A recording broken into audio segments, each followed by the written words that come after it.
जब हम सोचते हैं कि दक्षिण एशिया में तनाव की स्थिति, तो हमारे मन में ऑटोमेटिकली चीन, पाकिस्तान, भारत जैसे देश हमारे सामने आ जाते हैं। लेकिन आप क्या जानते हैं कि थाईलैंड और कंबोडिया भी एक दूसरे के खून के प्यासे बन चुके हैं। और इस बार कारण है कि 1000 साल पुराना मंदिर, जिस पर लेकर इन दोनों देशों के बीच विवाद हो रहा है।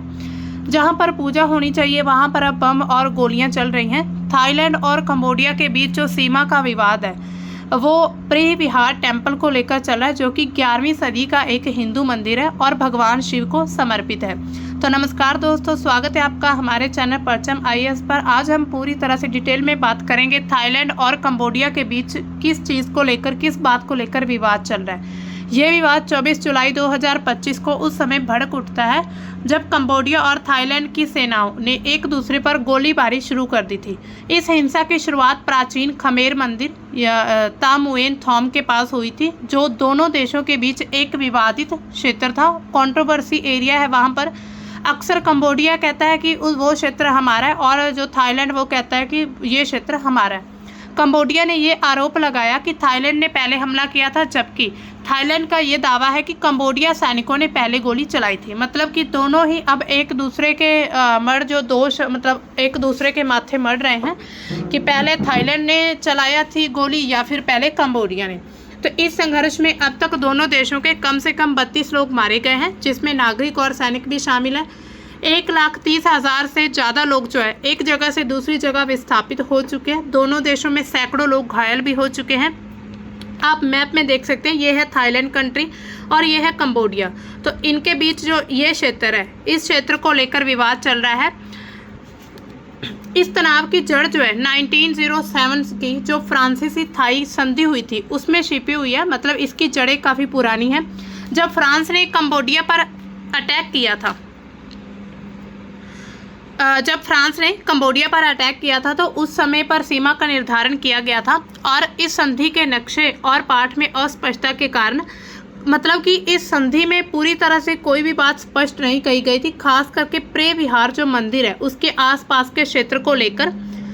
तो दोनों देशों के बीच विवाद अभी तक बना हुआ है। 1962 में अंतर्राष्ट्रीय न्यायालय, इंटरनेशनल जो कोर्ट ऑफ जस्टिस है, उसने प्रे विहार मंदिर को कंबोडिया का हिस्सा घोषित कर दिया था, लेकिन आसपास के क्षेत्र का जो मुद्दा था वो फिर भी अनसुलझा रहा था। तो अभी जो ये विवाद चल रहा है वो दोनों देशों के बीच यही युद्ध का कारण है कि क्षेत्र, इनके एरिया का आपस में जो कंट्रोवर्सी चल रही है।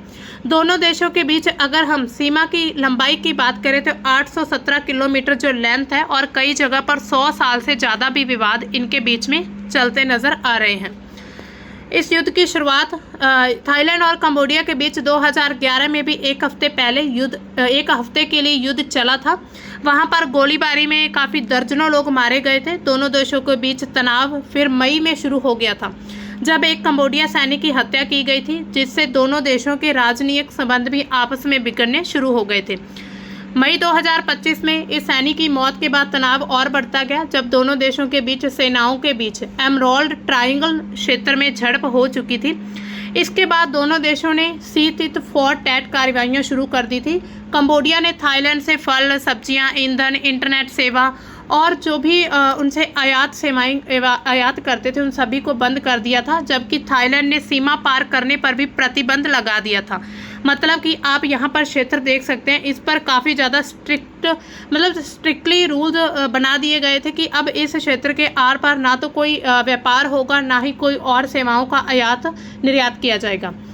कंबोडिया को बिजली आपूर्ति बंद करने की धमकी दी गई थी। थाईलैंड जो है कंबोडिया को बिजली देता है, तो उसकी भी धमकी दी गई थी। फिर 24 जुलाई को स्थिति बिगड़ जाती है। थाईलैंड ने F-16 लड़ाकू विमान के जरिए कंबोडिया के सैन्य ठिकानों पर अटैक कर दिया था। जवाब में कंबोडिया ने फिर RM-17 का प्रयोग किया था। तो RM-17 वैम्पायर रॉकेट सिस्टम से उन्होंने फिर पलटवार कर दिया था। इस हिंसा में प्राचीन मंदिर जैसे कि प्रे विहार और ता मुएन थॉम को भी काफ़ी नुकसान पहुंचा था। कंबोडिया ने संयुक्त राष्ट्र सुरक्षा परिषद से तत्काल बैठक की मांग भी की है, जबकि थाईलैंड जो है द्विपक्षीय बातचीत पर जोर दे रहा है कि हम दोनों पक्ष एक दूसरे के साथ बैठकर बातचीत करें। तो कंबोडिया ने थाईलैंड की जो सैन्य चौकी, आम नागरिकों को भी काफ़ी नुकसान पहुंचाया। अस्पताल पर तोप से हमले किए गए, जिससे लोगों में काफ़ी डर का माहौल बना हुआ है। इससे आखिर क्या क्या प्रभाव हुए? सबसे ज़्यादा प्रभाव तो पर्यावरण पर देखने को मिला है। जंगलों का काफ़ी नुकसान हो गया। जहां पर गोलीबारी की गई थी वहां पर वन क्षेत्र ज़्यादा थे और वनों को नष्ट कर दिया गया। वन्य जीव का विस्थापन हुआ है। जो जीव थे जंगलों में रहने वाले, वो डर की वजह से इधर उधर भागने दौड़ने लगे हुए हैं। जल और वायु प्रदूषण देखने को मिला। इसके अलावा भूमि का क्षरण भी हुआ है। ये विवाद सिर्फ एक सीमा का मसला नहीं है, बल्कि दोनों देशों में राष्ट्रवादी भावनाएं और जो ऐतिहासिक शिकायतें हैं, ये उन सभी का नतीजा है। कंबोडिया, थाईलैंड दोनों ही अपनी सांस्कृतिक विरासत, खास करके जो खमेर साम्राज्य का मंदिर है, उसको लेकर काफ़ी सेंसिटिव हैं। दोनों ही कहते हैं कि ये हमारा क्षेत्र है। सोशल मीडिया ने इन भावनाओं को और ज़्यादा भड़का दिया। जब सोशल मीडिया पर ऐसे भड़काऊ मुद्दे उठते हैं तो ये युद्ध जैसी स्थिति और ज़्यादा गंभीर बन जाती है। दोनों देशों को तत्काल युद्ध विराम, तटस्थ मध्यस्थता की जरूरत है, वरना ये क्षेत्रीय स्थिरता के लिए काफ़ी बड़ा खतरा बन सकता है। अंतर्राष्ट्रीय समुदाय ने इस पर क्या कहा है? अंतर्राष्ट्रीय समुदाय का कहना है कि ये एक बहुत चिंताजनक मामला है। अमेरिका, चीन और आसियान देश जो हैं, उन्होंने दोनों पक्षों से शांति संयम बनाने की अपील की है। चीन ने मध्यस्थता की पेशकश की है, मतलब कि चीन अब इनके बीच सुलह कराने का एक जरिया बन रहा है, लेकिन थाईलैंड ने इसे ठुकरा दिया। इसी बीच थाईलैंड की जो कार्यवाहक प्रधानमंत्री फुमथम वेचैयाचाई ने चेतावनी दी कि यह संघर्ष जो है युद्ध की स्थिति में भी बदल सकता है। इसके अलावा इस हिंसा ने दोनों देशों में काफ़ी ज़्यादा नुकसान, भारी तबाही पहुंचाई है। थाईलैंड ने सुरीन प्रांत में एक अस्पताल पर कंबोडियाई गोले से क्षतिग्रस्त हुआ है, मतलब कि कंबोडिया के जो सैनिक हैं, उन्होंने वहां अस्पताल पर अटैक कर दिया। जबकि कंबोडिया के ओडियार मीनचे प्रांत में एक बौद्ध पगोडा पर थाई रॉकेट पर हमले में एक व्यक्ति की मौत हो गई है। मतलब कि अब ये जो विवाद को लेकर, सीमा जो एक बॉर्डर एरिया था, उसकी लड़ाई को लेकर अब ये धार्मिक मुद्दों पर भी पहुंच चुका है। एक दूसरे के धार्मिक स्थानों पर अटैक किए जा रहे हैं। दोनों देशों ने एक दूसरे पर नागरिकों, क्षेत्रों को निशाना बनाने का आरोप लगाया है। दोनों देश यही कहते हैं कि थाईलैंड कहता है कि कंबोडिया ने पहले हमारे सैनिकों पर अटैक किया, और कंबोडिया कहता है कि थाईलैंड के द्वारा पहले अटैक किया गया था। हालांकि दोनों ही अपनी गलती को मानने के लिए तैयार नहीं हैं।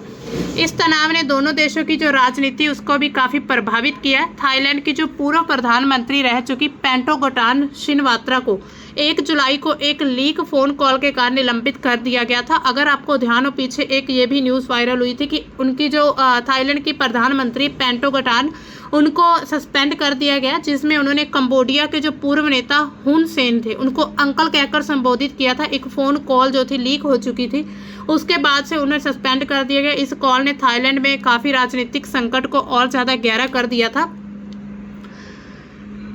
अब देखिए, क्या ये विवाद जो है शांतिपूर्ण बातचीत से हल हो पाएगा, या फिर क्षेत्रीय स्थिरता को और ज़्यादा खतरा पैदा हो सकता है? ये सवाल अभी भी बना हुआ है।